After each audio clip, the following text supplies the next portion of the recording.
انشاءاللہ میں نے آج اپنی ٹاپک میں رکھا تھا کہ دعوت اسلامی کی پاکستان کے لیے خدمات۔ جیسے سب سے بڑی بات تو یہی ہے کہ حکومتوں کے جو کام ہوتے ہیں، اچھا شہری بنانا، اچھا وطن کا محب بنانا، الحمدللہ امیر اہل سنت وہ بنا رہے ہیں۔ دیکھیں، اگر آپ کسی کے دل میں خوف خدا ڈال دیں گے نا تو وہ اللہ سے جب ڈرے گا تو وہ چوری نہیں کرے گا، کیا بات، وہ کسی کا حقوق نہیں مارے گا، وہ رشوت کا کام نہیں کرے گا، وہ سود نہیں کرے گا، وہ کسی کو ظلم نہیں کرے گا۔ تو یہی تو حکومتیں چاہ رہی ہوتی ہے کہ لوگ محبت اور پیار سے اپنے وطن کے لوگوں کے ساتھ رہیں۔ تو اچھا، بیسیکلی اچھا مسلمان اچھا شہری ہوتا ہے۔ آپ اچھا مسلمان بنا دیں تو وہ اچھا پاکستانی بھی بن جائے گا، بلکہ دنیا میں جہاں رہنے والا ہے وہ اپنے وطن کا اچھا شہری بن جائے گا۔ ایک بات تو یہ ہو گئی۔ دوسرا، اب ڈائریکٹلی وطن کو فائدہ الحمدللہ۔ تو اگر آپ یہ دیکھیں تو پچھلے دنوں جو تھیلیسیمیا کے مریضوں کے لیے دعوت اسلامی نے کیا، 10 لاکھ سے زیادہ پاکستانیوں کے گھروں تک اناج جو دعوت اسلامی نے پہنچایا، رقم پہنچائی۔ اس کے بعد پلازما ڈرائیو جو ہم نے کی کہ جب کورونا وائرس کے معاملات ہوئے تو پلازما کے معاملات دعوت اسلامی نے کیے۔ اب الحمدللہ ہم تھیلیسیمیا فری پاکستان کے لیے جو کام کرنے جا رہے ہیں، جو پاکستان کی تاریخ میں کبھی نہیں ہوا، وہ دعوت اسلامی کرنے جا رہی ہے۔ تو الحمدللہ شجر کاری کے حوالے سے کل جو امیر اہل سنت نے پہلے بھی ہدف دیا تھا، اب 27 پودے ہر پاکستانی لگائے، تو آپ سوچیں کہ یہ کروڑ پودے انشاءاللہ اگلے چند دنوں میں لگنے جا رہے ہیں۔ تو یہ سب دعوت اسلامی خدمات دے رہی ہے۔ اس کے بعد ایک ہوتی ہے خارجہ image, image of your country. دعوت اسلامی کی وجہ سے جو دنیا بھر میں پاکستان کا امیج بن رہا ہے، میں ایک بار ایک پاکستانی سفارتکار سے ایک عرب ملک میں تھا، میں ان سے ملنے گیا تو میں نے ان کو ایک بات کہی کہ آپ ان ملکوں میں اس لیے ہیں کہ پاکستان کی نمائندگی کریں اور پاکستان کا پراپر امیج دنیا کو بتائیں کہ پاکستان ہے کیا۔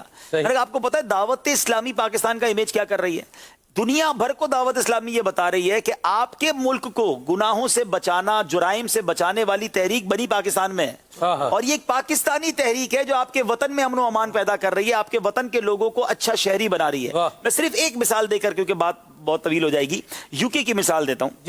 یو کے کی گورنمنٹ، ایسے بہت ساری گورنمنٹ نے ہمیں باقاعدہ لیٹرز ایشو کیے ہیں کہ آپ ہمارے ساتھ آپ جو کام کر رہے ہیں وہ ہماری کمیونٹی کے لیے بھی بہت اچھا ہے، کیونکہ ہم بھی یہ چاہتے ہیں کہ لوگ شرابیں نہ پئیں، ہنگامے نہ کریں، لڑائی جھگڑا نہ کریں۔ اچھا، آپ جیلوں میں، ہم جیلوں میں جاتے ہیں، جا کر جیلوں میں ان کی اصلاح کی کوشش کرتے ہیں۔ پچھلے دنوں میں اور نگران شورا یورپ کی سب سے بڑی جو جیل تھی ہیرو کے اندر، یو کے میں ہے، وہاں گئے تھے۔ تو انہوں نے کیا کیا، ایک بندے کو جیل سے رہا کیا، ایک گیملر تھا کوئی، جس کو کہتے ہیں وہ منشیات کا کام وام کرنے والا۔ انہوں نے اس کو رہا کیا پیرول پہ اور اس کو آبزرویشن میں رکھا۔ ان کا شاید پلان یہ تھا کہ یہ بندہ جیل سے نکلے گا تو جس سے ملے گا تو ہمیں پورا اس کا گینگ پتا چل جائے گا۔ اچھا، انہوں نے اس بندے میں بڑی ڈرامیٹیکلی تبدیلی دیکھی کہ یہ بندہ کہیں نہیں جاتا، مسجد جانے لگ گیا ہے۔ آہستہ آہستہ اس کے چہرے پہ داڑھی آ گئی، اس بندے نے سر پہ امامہ سجا لیا۔ تھوڑے عرصے بعد انہوں نے اس بندے کو روکا کہ بھائی یہ تمہارے اندر اتنی ساری تبدیلی، تم نہ آپ شراب پی رہے ہو، نہ تم جوا کھیل رہے ہو، نہ تم منشیات والوں کے پاس جاتے ہو، نہ گندی صحبتیں، تمہیں ہوا کیا؟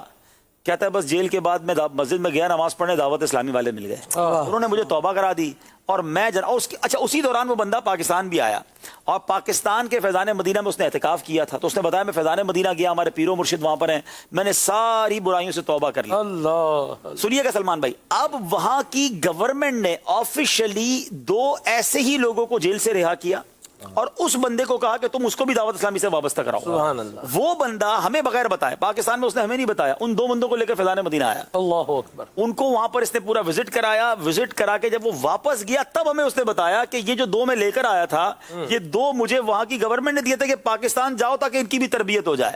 اچھا، میں آپ کو اس کو دوسری تصویر کا رخ بتاؤں۔ انفارچونیٹلی کئی ممالک میں اگر بیرون ملک سے بندہ پاکستان آتا ہے نا تو اس کو ایئرپورٹ پہ روک لیتے ہیں، کیا گئے تھے پاکستان کرنے، کیونکہ پاکستان کے ساتھ دوسری چیزیں بھی اٹیچ کر دی ہیں لوگوں نے۔